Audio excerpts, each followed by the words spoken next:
حضرت رمیثہ رضی اللہ عنہ فرماتی ہیں کہ میں نے حضور اقدس صلی اللہ علیہ وسلم سے یہ مضمون سنا، اور میں اس وقت حضور اقدس صلی اللہ علیہ وسلم کے اتنی قریب تھی کہ اگر چاہتی تو مہر نبوت کو چوم لیتی تو میں ایسا کر سکتی تھی۔ اور وہ مضمون یہ ہے کہ حضور اقدس صلی اللہ علیہ وسلم سعد بن معاذ کے حق میں یہ ارشاد فرما رہے تھے کہ جس دن ان کی وفات ہوئی، ان کی موت کی وجہ سے حق تعالی شانہ کا عرش بھی ان کی روح کی خوشی میں جھوم گیا۔ میرے عزیزو، رمیثہ رضی اللہ عنہ یہ صحابیہ صغیرہ ہیں۔ ان سے 2 حدیثیں مروی ہیں، ایک تو یہی حدیث اور دوسری حدیث جو ان سے مروی ہے صلاۃ الضحیٰ کے متعلق، جو انہوں نے حضرت عائشہ رضی اللہ عنہا سے نقل کی ہے۔ یہ تو اجنبیہ خاتون تھیں۔ اجنبیہ خاتون کا آپ صلی اللہ علیہ وسلم کو دیکھنا یہ آپ کی خصوصیت میں سے جائز ہے، اور آپ کا اس کو دیکھنا بھی یہ آپ کی خصوصیت میں سے ہے۔ یہ مضارع سے تعبیر کر رہی ہیں کہ اتنا مجھے یاد ہے، بہت زیادہ یاد ہے، ازبر یاد ہے، جیسے کہ ابھی دیکھ رہی ہوں بہو، جیسے کہ وہ محبوب میرے سامنے ہیں۔ تو فرماتی ہیں اصل بات یہ بتانا چاہتی ہیں کہ میں اتنی قریب بیٹھی تھی، اگر میں آپ صلی اللہ علیہ وسلم کی مہر نبوت کو چومنا چاہتی تو چوم لیتی۔ آگے فرمایا اہتز لہ عرش الرحمن، حضرت سعد بن معاذ کی موت کی وجہ سے اللہ جل جلالہ کا عرش بھی ان کی روح کی خوشی میں جھوم گیا۔ میرے عزیزو، حضرت سعد بن معاذ رضی اللہ تعالی عنہ جلیل القدر صحابہ میں سے ہیں۔ غزوہ بدر میں بھی شریک تھے، اور غزوہ احد میں بھی حضور اقدس صلی اللہ علیہ وسلم کے ساتھ ثابت قدم رہے۔ اللہ کے نبی صلی اللہ علیہ وسلم نے سعد بن معاذ کے بارے میں فرمایا، سرور اور شادمانی سے اللہ کا عرش جھوم گیا۔ جب روح مبارک اوپر گئی، سارے آسمان کے فرشتوں نے مرحبا کہا۔ یہی نیک آدمی کے ساتھ ہوتا ہے، جب اس کی روح آسمانوں کے اوپر پہنچتی ہے تو فرشتے اس کو مرحبا کہتے ہیں۔ رحمان کا عرش جھوم اٹھا، اور آپ صلی اللہ علیہ وسلم نے فرمایا کہ 70,000 فرشتے حضرت سعد بن معاذ کے جنازہ کے اندر حاضر ہوئے۔ وشہد جنازتہ 70,000 مالک، 70,000 فرشتے ان کے جنازہ میں شریک ہوئے۔ اللہ کے نبی صلی اللہ علیہ وسلم نور نبوت سے دیکھ رہے تھے۔ میرے عزیزو، یہ وہی صحابی ہیں جنہوں نے بنو قریظہ کا فیصلہ کیا۔ بنو قریظہ نے کہا کہ ہمارا فیصلہ سعد بن معاذ کریں، تو انہوں نے فیصلہ یہ کیا کہ ان کے نوجوانوں کو قتل کر دیا جائے، ان کے بچوں اور خواتین کو غلام بنا لیا جائے۔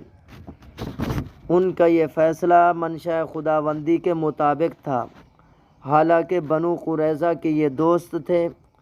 بنو قریظہ نے غزوہ احزاب میں عہد شکنی کی تھی، جس کی وجہ سے ان کے خلاف یہ فیصلہ کیا گیا۔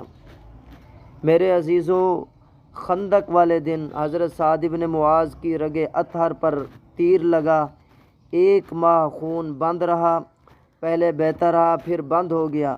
انہوں نے دعا کی، اے اللہ، اگر قریش کے ساتھ لڑائی باقی ہے تو مجھے زندہ رکھ، ورنہ مجھے اٹھا لے۔ 1 ماہ کے بعد پھر رگ سے خون بہہ پڑا۔ ان کا خیمہ مسجد میں تھا اور اللہ تعالیٰ کو پیارے ہو گئے۔ عمر 37 سال تھی، بیعت عقبہ میں بھی شریک تھے، اور اللہ کے نبی صلی اللہ علیہ وسلم نے انصار کے جو 12 سردار مقرر کیے تھے ان میں سے ایک یہ بھی تھے۔ میرے عزیزو، اللہ تعالیٰ نے غیر ذوی العقول کے اندر بھی شعور رکھا ہے۔ جیسے فرعونیوں کے بارے میں آتا ہے، فما بکت علیہم السماء والارض وما کانوا منظرین، نہ ان کی موت پر آسمان رویا اور نہ زمین روئی۔ نیک آدمی کی موت پر آسمان و زمین روتے ہیں۔ آپ صلی اللہ علیہ وسلم کو ایک آدمی نے رومال ہدیہ کیا جو بہت نرم تھا۔ صحابہ کرام رضوان اللہ علیہم اجمعین اس کی نرمی پر تعجب کر رہے تھے، تو آپ صلی اللہ علیہ وسلم نے ارشاد فرمایا، سعد کے لیے جنت میں اس سے عمدہ اور نرم منادیل ہیں، رومال ہیں۔ میرے عزیزو، سعد ابن معاذ کی قبر جنت البقیع میں ہے۔ حدیث پاک میں فرمایا اہتز لہ عرش الرحمن، جی اہتزاز کا معنی ہوتا ہے جھومنا۔ بعض حضرات نے کہا کہ عرش نہیں بلکہ حاملین عرش جھوم اٹھے۔ سبحان اللہ، کتنا اونچا مرتبہ پایا ہے۔ اللہ تبارک و تعالی مجھے تمام مسلمانوں کو حضور پر نور صلی اللہ علیہ وسلم کی مبارک سیرت و سنت پر عمل کرنے کی توفیق عطا فرمائے اور صحیح فیصلے کرنے کی توفیق عطا فرمائے۔ حق کے ساتھ فیصلہ کرنا، عدل کے ساتھ فیصلہ، انصاف پر مبنی فیصلہ ہونا چاہیے۔ میرے عزیزو، آپ سے گزارش یہ ہے، یہ شمائل النبی صلی اللہ علیہ وسلم ہیں، آپ خود بھی سنتے ہیں، آگے بھی ان کو شیئر کر دیا کریں تاکہ زیادہ سے زیادہ لوگوں تک حضور اقدس صلی اللہ علیہ وسلم کے شمائل پہنچیں۔ نیز آپ کو کوئی بھی شرعی مسئلہ درپیش ہو تو استفسار کر سکتے ہیں۔ جزاکم اللہ خیرا۔ بسم اللہ الرحمن الرحیم۔